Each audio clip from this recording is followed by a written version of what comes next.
Okay. So, hi everyone. A good winter's eve.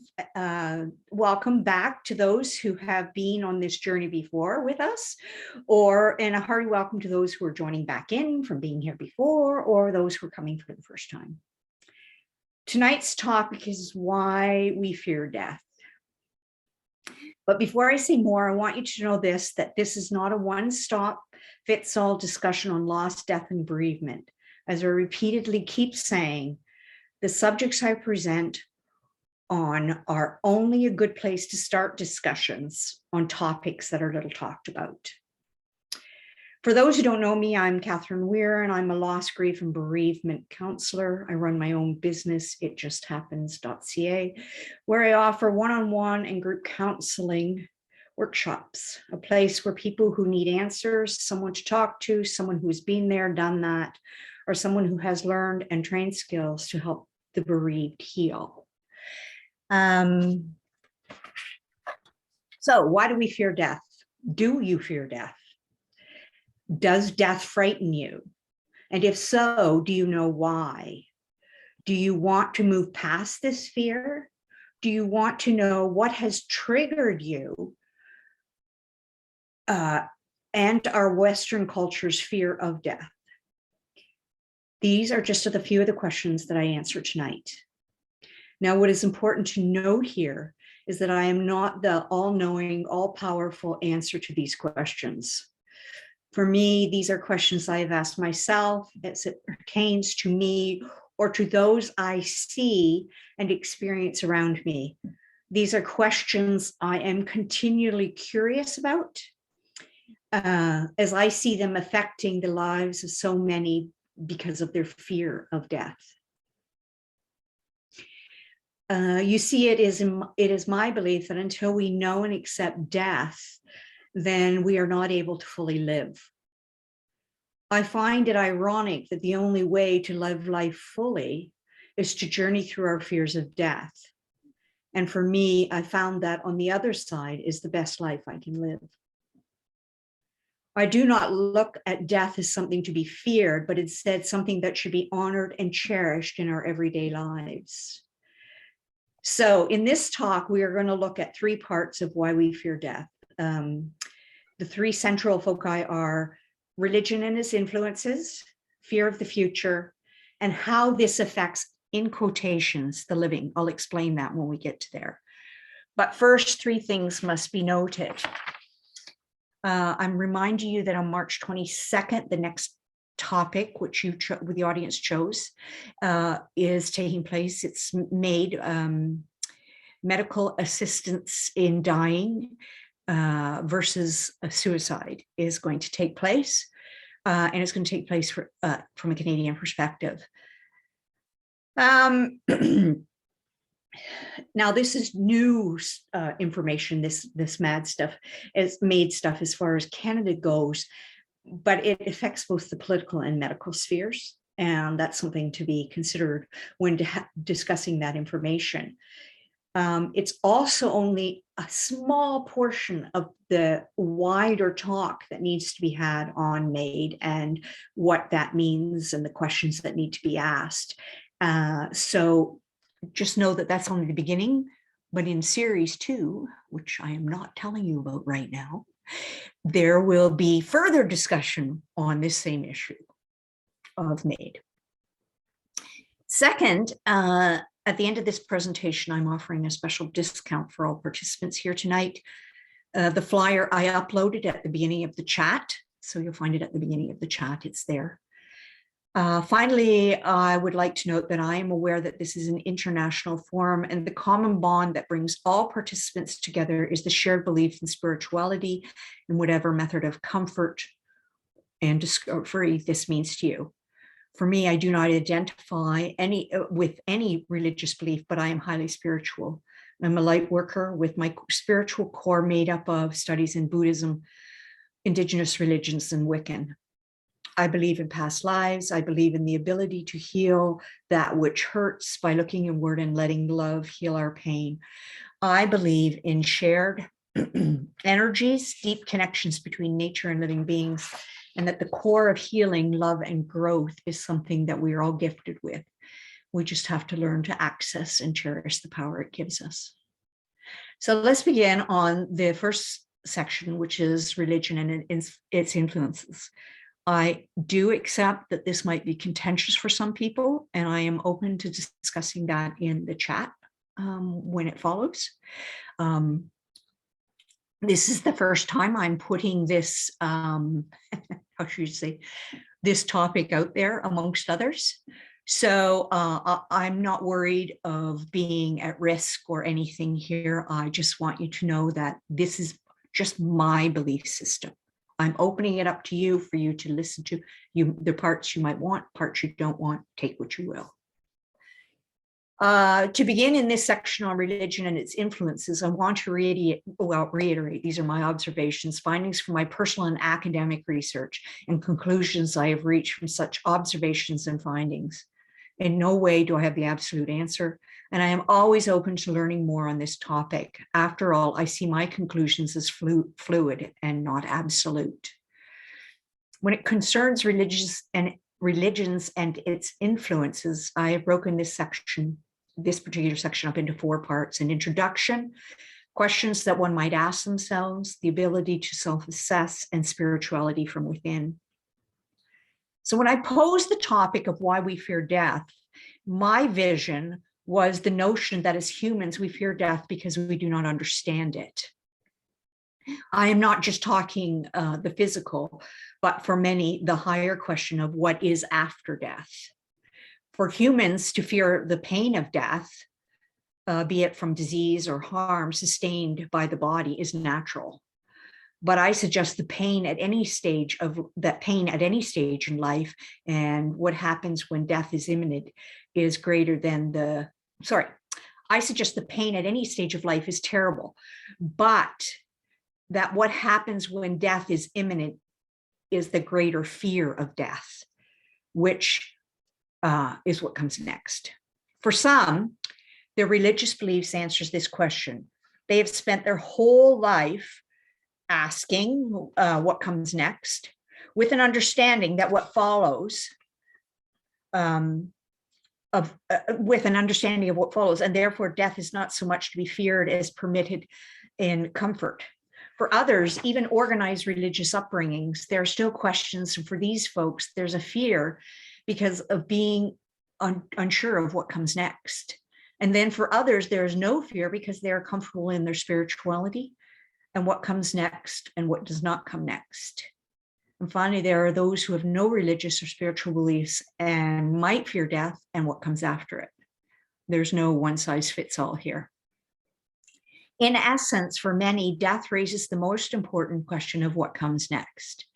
And in this question of what comes next is the unknown. And for humans, we always want an answer to what, where, when, why, who, and how. We like all our questions answered to some degree. Some want more to the answer, and others are okay with a basic response.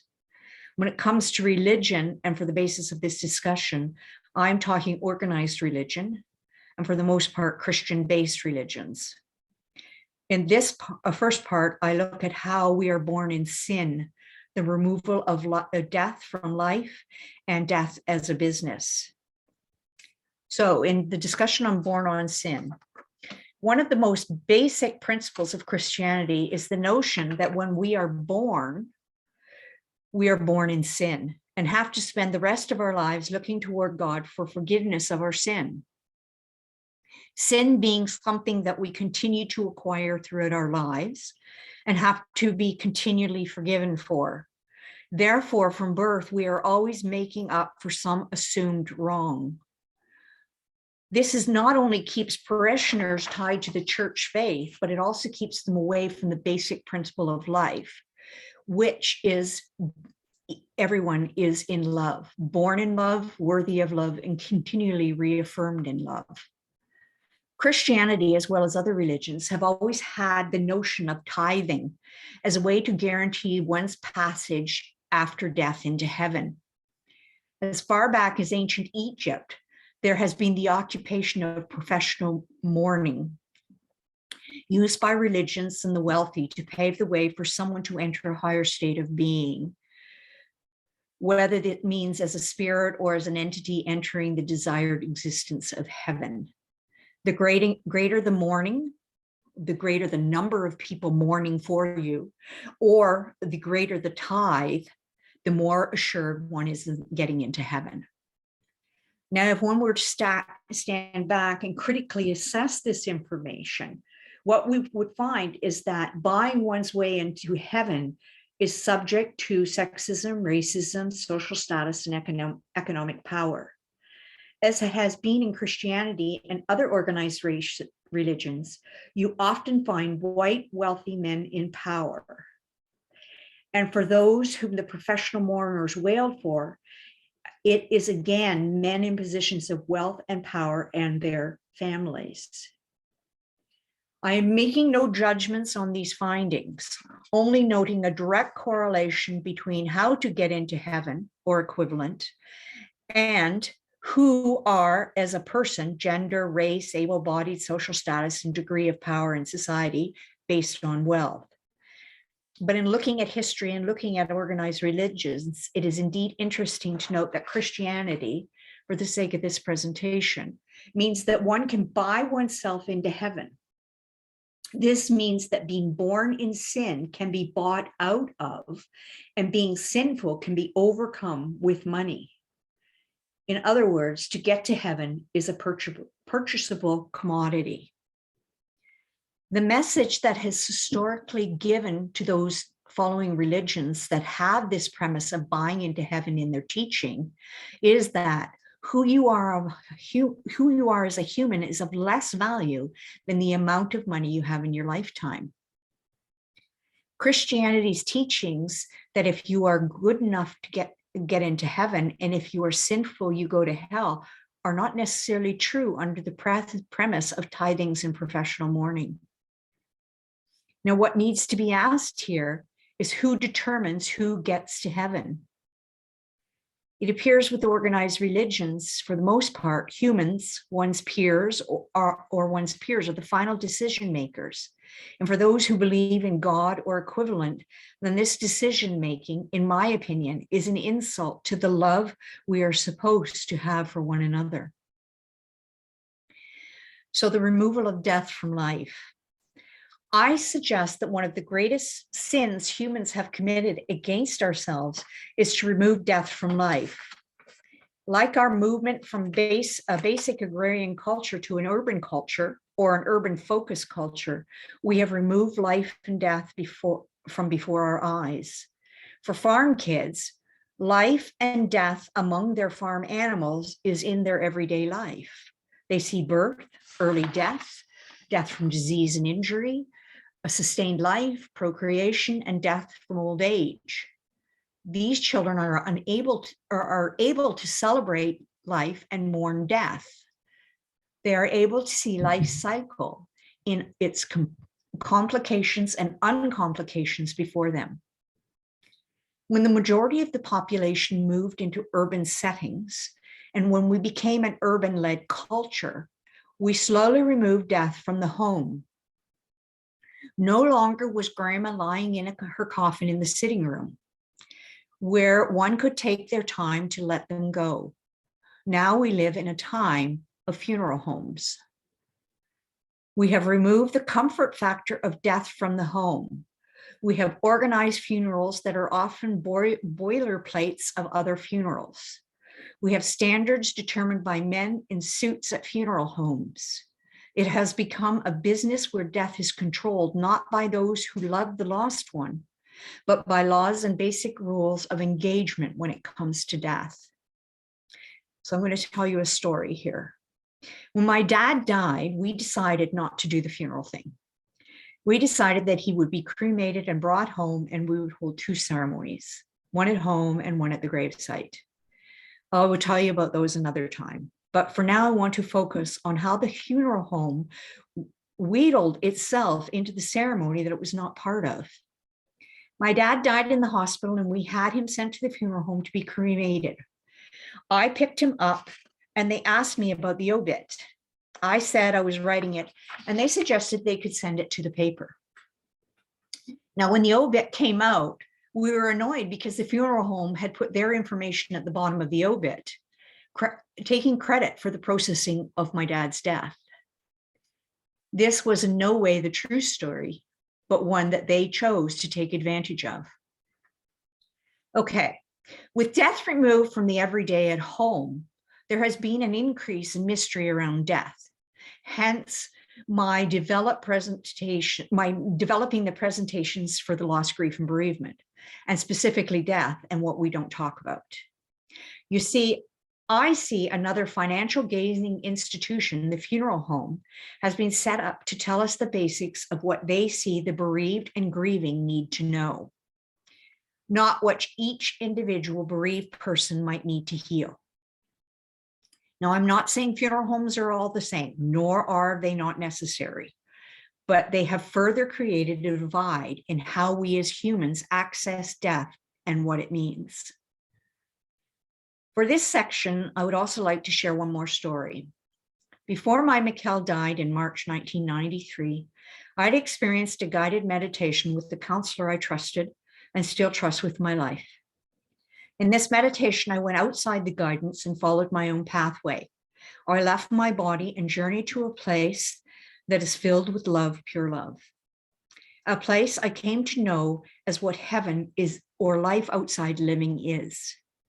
There I met my soul, a young woman who exuded love and knew of nothing else. I came to an awareness that this was me, my soul, my pure self. The place enveloped me and showed me what it was like to be of pure white love. I was comforted. I did not cry. I was the happiest I've ever been. I found the core of love, and it was in me. And believe it or not, I had no questions to ask because all was revealed, and I needed to know nothing else. I stayed there for a while and recognized I had no desire to return. I had the power to stop my heart and breathing at any moment of my choosing. Then I heard my friend calling me to come back, and I decided I had to go back. Now, here's what's most interesting. I returned because I decided Mikkel was too young to lose his mother, and I would not leave him alone. It was a year later that he would leave me. And when he left, I knew more than ever why I had this cosmic conscious experience. You see, without it, I would have probably taken my life when Mikkel died. Instead, I was gifted with the incredible knowledge about death, what comes after, what is before and around life. I cannot help but chuckle thinking that I had come back so Mikkel could further my teachings on life, death, and love. As many of you know, I read voraciously after Mikkel died. And in those readings, I was reading Kübler-Ross and her findings on life after death. In one of her books, she talked about her cosmic conscious event, where one finds heavenly love and what it means to be alive in this knowledge. And as she said, she kept it quiet for years because she thought people would think she was nuts. I too had done much the same. And when I read this, what Kübler-Ross had said, I realized it was my responsibility to talk about what I had learned because there are others like me. And so I talk about my cosmic conscious event without embarrassment or shame, but with love and intense honor. Now, if anyone is interested in learning more about cosmic consciousness, Dr. Richard Maurice Buck wrote a book on cosmic consciousness, and it's hard to read. It's pretty technical, and it's pretty amazing at the same time. Dr. Buck is also my spiritual guide. I learned this after Mikkel's death. Death is a business, not spirituality. In this next section, I talk about how death is a business. Sadly, as I've argued with considerable support here, death has slowly morphed into a business and moved away from being a part of our understanding about life itself. Since also I argue that we remove death from life, we are also inhibiting life itself. Since my son died, I have repeatedly said, it is only through death that we can know life. What I mean by this is in our life, if we do not have our own understanding of what is after this life, then we will spend our lives living in fear of the unknown. To know this has meant that I have been able to live a life full of life, and I have no fear of what comes next because I know what comes next. I do not need any religion to tell me I have to learn love because I know I am love. I do not judge anyone thinking they need to be worthy of love because they too are love. Love is an inherent part of living and a part of what comes next. We do not have to buy our way into heaven. We only have to believe in love, ourselves as love, and that sharing love will get us to whatever our version of heaven is. We all have the key. No one should keep it from us. In the next section, we deal with fear of the future. This second part of the presentation looks closer at our fear of the future. As noted in the first part, as religious followers, Christianity and other religions, society has tricked us into thinking we have to somehow buy our way into heaven and thereafter. But what if we remove this power from those that have over history taken control of our right to know our own heaven? Whether this be the heaven or one of a shared belief or one we have in our living life experience. The reality is death has so many questions attached to it that we have built up walls to not get these questions to these questions because face it, they are too damn scary. Questions such as, what is after death? What is before life? What is beyond life? What is life as a concept? I believe these questions, these are questions that as individuals, we individually must explore in our own spiritual development.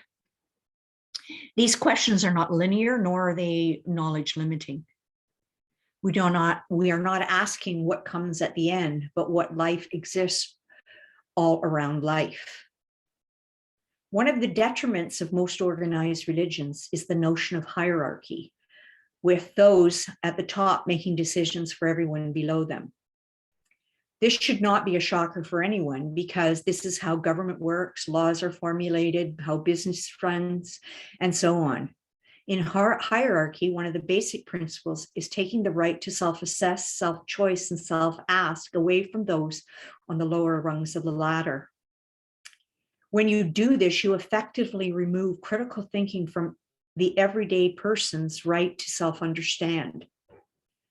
There is no more self-reflection because you were told how to do it. Also removed is something I discussed extensively in the last presentation on the importance of the head, heart, and gut in decision-making and understanding life. If we are told this is how to think, then the head is on vacation. If we are told how to feel, then the heart shuts off and compassion is limited. If we are told how to react, then the gut dies and humility goes with it. In other words, that which makes us the pure embodiment of love, reason, compassion, and humility are stifled.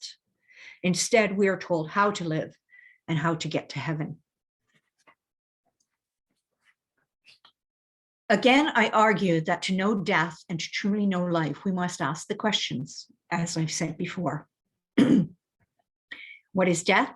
What is before life? What is beyond life? What is life as a concept? And in doing so, we must use critical thinking skills to discover our own answers to what these answers mean to us. I argue that if we were to do so, we would find ourselves closer as humans because we would reach that core place of love that exists in all of us. Now, some of you might remember from some of my first presentations, I talked about my friend Lee Miracle and how she taught me how we all have that same core of space and understanding. I am a firm believer in spirituality and have in my own way found the answers to questions I have posed here. I always believe in asking questions and asking lots of them. I always take in all answers. I tell my kids and friends and even colleagues, never think that I do not listen to what you have to say or have said. I am just letting it stew until the answer comes to the surface. I love research, and you don't have to be an academic to find answers in questions you ask. I do not believe in looking for answers on spirituality in one place, like the version of a Bible or the Quran or any other religious text. All texts are biased, whether you want to accept this argument or not. But by comparing texts and historical references and artifacts, you can find answers that come closer to the questions you ask. And remember, your answer is not wrong. It is just that you know it to be right for you. If your answer allows you to live life fully in love, then I believe your answer is right. Finally, on the topic of how this affects the living, again, the living in quotation. This last section considers our version of death as it affects the living. And I say the living in quotation marks. I'm not talking about life as in this human existence, but life before, through, and after this human existence. I'm talking about life as the soul movement through time and history, where we came from, where we are, where we will go to, and so on. Organized religions and all its deviant religions not only hurt our souls, but hamper our life, hamper any life the soul is open to experiences. Now, I mentioned deviant religions, not in a negative way, but in reference to how many multiple religions under one banner have formulated under an original organized religion. Whether you believe in Christianity was formed by Christ or before him, whether you believe Catholicism was the first organized religion or not, whether you believe the true teachings came from Protestantism, I love that one, and Calvinism, whether you believe in offshoots such as Mormonism or Jehovah's Witnesses, the reality is all in some way control how the soul exists. By controlling what questions we ask, what questions we are allowed to have, how we see life after death, and what else exists besides ourselves, we only hamper our true existence of pure love. Now remember, this is my answer to my questions, and what I'm offering up here is my findings to the questions of how does religion affect our living existence. Now, to change how religious teachings of the past and present might hamper us, we must look at the following. How is the religion I follow removing the power I have in myself, in my soul, in finding my true self, the self of pure love? How is the religion I follow affecting my ability to know what I want and need to know for me to live my life in love? How is the religion I follow weakening my soul's desire to find love within the brain, heart, and gut I was entrusted with at birth? How do religious organization and money influenced businesses control how I see life and death? With these questions, everyone, no matter religious followings, spiritual beliefs, or non-beliefs, should be asking ourselves when we want to know more about life and about what exists outside this life.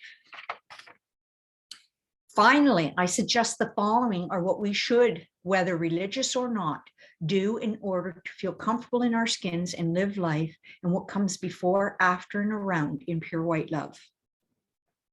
1, we should all start believing in what our gut tells us.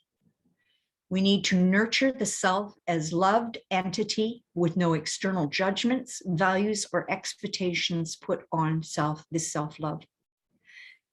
Second, we need to nurture our ability to look within, to look at who we are and adjust who we are by the love within that guides us when we choose to listen to it. 3, we need to teach everyone and keep teaching it critical thinking skills at all education levels, through all cultural expectations, and no matter what society or religion tells us is the best way to think or behave. And finally, 4, we need to ask questions, tons of them. are outside of ourselves, outside ourselves, of the present and the past. We need to find out who we are as a single entity full of love and capable of pure love. My bottom line belief is this: all beings are born in pure love. All beings are capable of giving pure love. And all beings have the power to love inside themselves. And I share this love with you. In conclusion to this presentation, this ends my hypothesis, findings, and wisdoms for this talk. I thank each and every one of you for showing up tonight, and I hope you will stay for the following discussion, which I find informative and quite uplifting. Your stories are as important in mind and cherished in their sharing. If anyone has posted a comment throughout this presentation, I might use them on my website, crediting you by initials only. If you do not want me to do this, please let me know. Now, a little surprise. Please do join us on the March 22nd presentation, not only for the little bit so needs to be discussion on maids versus suicide, but also to hear exciting news of 2 more exciting offerings I have made to Awakening spiritually. They are both down with it cool ideas I have hinted at in previous workshops, and will not only provide you with more opportunities to expand your mind on the topic of loss, grief, and bereavement, but it will also give you a chance to get in there and get your imagination, creativity in a hands-on workshop. And now, enough said about that.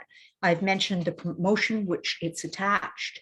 And if you're interested, you can get a hold of me through my email, which I'll put up there, and also through www.itjusthappens.ca. And I'm done. So that ends the taping, and we can go to the Q&A.